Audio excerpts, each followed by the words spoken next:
Chapter 6. David again gathered together all the chosen men of Israel, 30,000.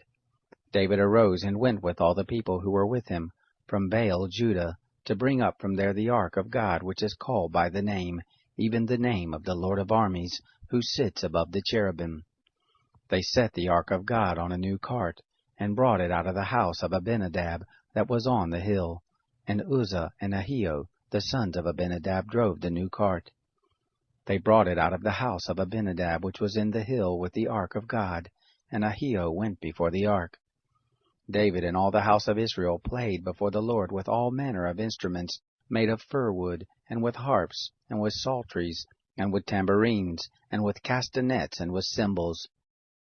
When they came to the threshing floor of Nacon, Uzzah put his hand to the ark of God, and took hold of it, for the oxen stumbled.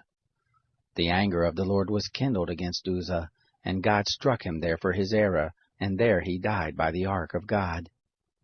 David was displeased because the Lord had broken forth on Uzzah, and he called the place Perez Uzzah to this day.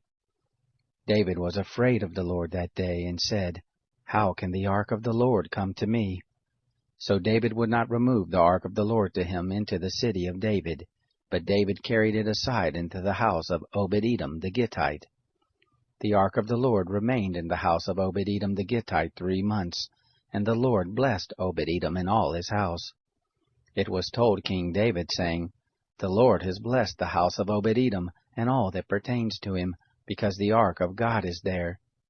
David went and brought up the ark of God from the house of Obed-Edom into the city of David with joy. It was so that when those who bore the ark of the Lord had gone 6 paces, he sacrificed an ox and a fattened calf. David danced before the Lord with all his might, and David was girded with a linen ephod. So David and all the house of Israel brought up the ark of the Lord with shouting and with the sound of the trumpet. It was so, as the ark of the Lord came into the city of David, that Michal, the daughter of Saul, looked out at the window, and saw King David leaping and dancing before the Lord, and she despised him in her heart. They brought in the ark of the Lord, and set it in its place, in the midst of the tent that David had pitched for it. And David offered burnt offerings and peace offerings before the Lord. When David had made an end of offering the burnt offerings and the peace offerings, he blessed the people in the name of the Lord of armies. He dealt among all the people, even among the whole multitude of Israel, both to men and women, to every one a cake of bread, and a portion of flesh, and a cake of raisins. So all the people departed, every one to his house. Then David returned to bless his household.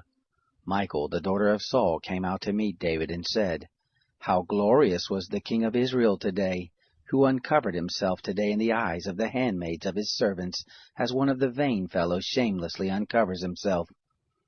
David said to Michal, "It was before the Lord, who chose me above your father, and above all his house, to appoint me prince over the people of the Lord, over Israel. Therefore will I dance before the Lord. I will be yet more vile than this, and will be base in my own sight, but of the handmaids of whom you have spoken, they shall honor me." Michal, the daughter of Saul, had no child to the day of her death.